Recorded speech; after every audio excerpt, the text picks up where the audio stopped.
साथियों नमस्कार। इस वीक क्यूरियस में आप सभी का बहुत बहुत हार्दिक स्वागत और अभिनंदन है। दोस्तों, आपके द्वारा प्रश्न हमारे पास पहुंच रहे हैं और सुझाव भी लगातार हमें दे रहे हैं आप, जिसके लिए आपका बहुत बहुत धन्यवाद। और इस वीडियो को बनाने का आधार मेरठ, बुलंदशहर, औरैया और देवरिया ज़िले से कई भाइयों ने पूछा है कि जो गोद लिया हुआ बच्चा रहता है, गोद ली गई संतान रहती है, उसे मृतक आश्रित का लाभ मिल सकता है या नहीं मिल सकता है। इस पर आधारित ये बहुत ही महत्वपूर्ण माननीय न्यायालय का जजमेंट है, जिसको मैं आपके सामने प्रस्तुत कर रहा हूँ। आइए इसमें जो गूढ़ बातें हैं उसको समझने का प्रयास करते हैं। इस ऐसे मैटर बहुत सारे लोगों के फंसे होंगे, बहुत सारे लोग कन्फ्यूज होंगे, ठीक है।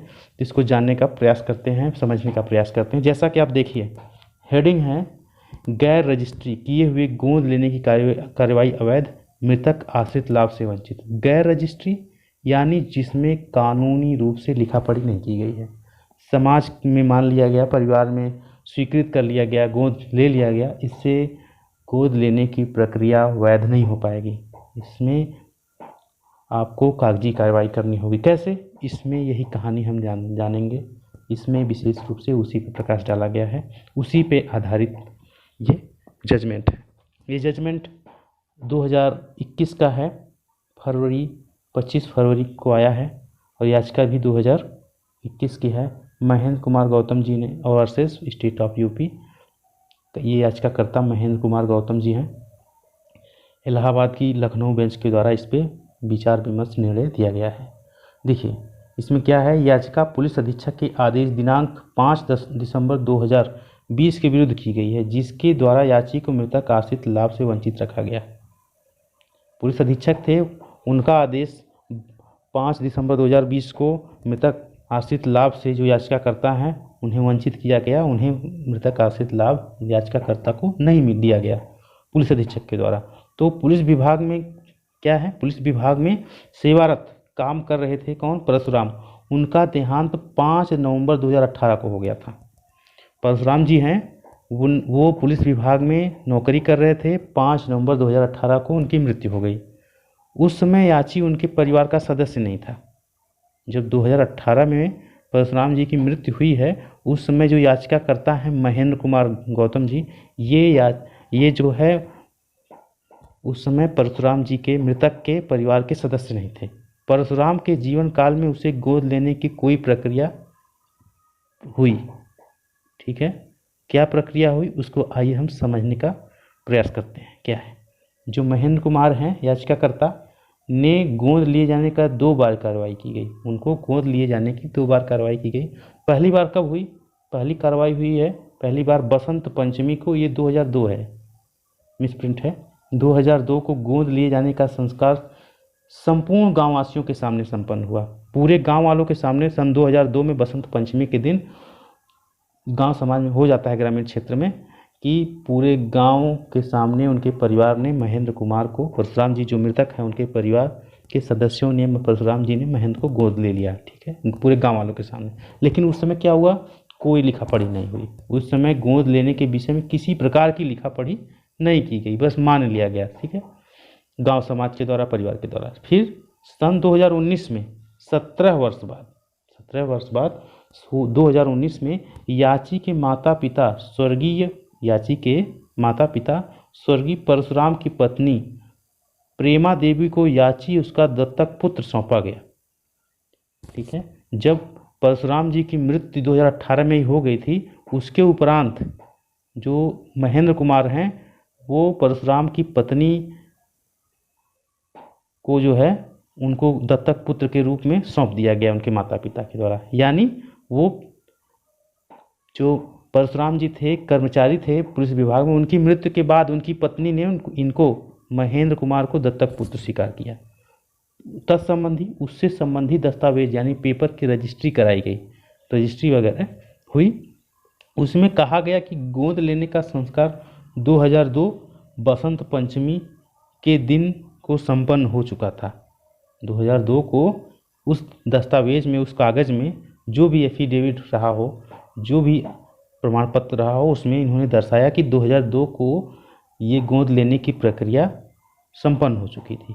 उसी की 2019 में पुष्टि की जा रही है, उसी पर पुष्टि की जा रही है, लिखा पढ़ी की जा रही है। ठीक है, उसी की प्रथम गोद लेने की प्रक्रिया के समय परशुराम और उसकी पत्नी प्रेमा देवी दोनों जीवित थे। ठीक है, उस समय 2002 में ये जो कर्मचारी मृतक थे परशुराम जी, वो और उनकी पत्नी, ये कहना चाह रहे हैं कि परशुराम जी जीवित रहते, परशुराम जी और उनकी पत्नी दोनों ने इनको गोद लिया था 2002 में, किंतु किसी कारण से गोद ले जाने का ना कोई दस्तावेज तैयार किया गया और ना रजिस्ट्रेशन कराया गया। इसमें कोई कागजात या रजिस्ट्रेशन की कार्रवाई नहीं हुई।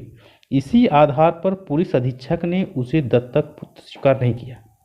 इसी आधार पर जो पुलिस अधीक्षक एसएसपी साहब थे, उन्होंने एसपी साहब ने इसको अस्वीकार कर दिया कि आप दत्तक पुत्र नहीं हैं और ना ही मृतक आश्रित माना। ठीक है, यानी जो मृतक कर्मचारी थे उनकी मृत्यु से पहले ही अगर ये दत्तक पुत्र का पंजीकरण वगैरह रजिस्ट्रेशन वगैरह करा लिए होते, इन्हें दत्तक पुत्र स्वीकार कर लिया गया होता। लेकिन ये पारिवारिक तौर पे और सामाजिक तौर पे स्वीकार तो कर लिए गए थे, लेकिन कागज में लिखा पढ़ी परशुराम जी जो मृतक कर्मचारी हैं उनके मृत्यु के बाद हुई। इसलिए जो विभागाध्यक्ष हैं, पुलिस अधीक्षक हैं, उन्होंने इनको दत्तक पुत्र महेंद्र कुमार को दत्तक पुत्र स्वीकार नहीं किया। याची ने, महेंद्र कुमार ने न्यायालय की शरण ली। याची की ओर से कहा गया कि देर में ही सही 2009 में गोद ले जाने की रजिस्ट्री करा ली और उसे वैध मानना चाहिए।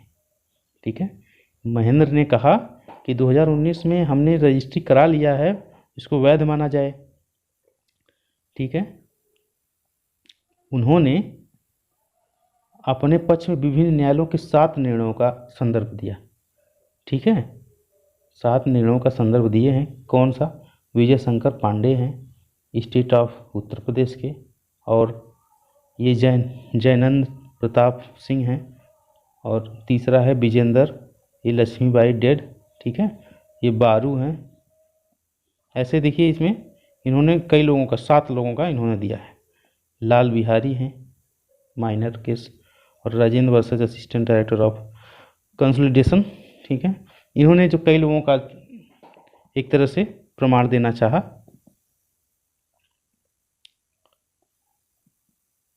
उसके बाद उत्तर में कहा गया, यानी माननीय न्यायालय के द्वारा उत्तर दिया गया, निर्णय दिया गया कि चूंकि गोद लेने के दस्तावेज की रजिस्ट्री परशुराम की मृत्यु के बाद हुई है, यानी मृतक कर्मचारी की मृत्यु के बाद हुई है, अतएव इसलिए उसे रजिस्ट्री के रूप में स्वीकार नहीं किया जा सकता। ठीक है, and therefore the same cannot confer any right upon the petitioner to claim appointment as the son of late Parashuram. Para 6 में उन्होंने निर्णय दिया कि इसलिए ये जो याचिकाकर्ता हैं, इन्हें मृतक आश्रित के रूप में परशुराम के, स्वर्गीय परशुराम के बेटे के रूप में मृतक आश्रित का लाभ नहीं दिया जा सकता। दोनों पक्षों के तर्क सुनने के बाद माननीय न्यायालय ने 2019 की रजिस्ट्री को अमान्य ठहराया और याचिका अस्वीकार कर दी। यानी याचिका जो है उनका निर्णय याचिकाकर्ता के पक्ष में नहीं आया। तो दोस्तों, इससे काफ़ी जानकारी, काफ़ी ये जागरूक करने वाली बात है, और कन्फ्यूजन कई लोगों का इससे दूर होगा। जो भाई लोगों ने पूछा था, मुझे विश्वास है कि उन लोगों को काफ़ी इससे मार्गदर्शन मिलेगा। तो इस प्रकार अगर आपके मन में कोई भी भ्रम हो, शंका हो, उसके समाधान करने के लिए आप हमें अपना प्रश्न भेज सकते हैं। उसके लिए कई माध्यम हैं, कमेंट हैं यूट्यूब पे, व्हाट्सएप नंबर भी है, कॉल्स के माध्यम से भी हमसे संपर्क कर सकते हैं। ठीक साथियों, ऐसे आप प्रश्न भेजते रहिए, हम जवाब देने का सदैव आपके लिए सेवा में उपस्थित रहेंगे। मिलते हैं अगले वीडियो में, तब तक के लिए नमस्कार साथियों, जय हिंद।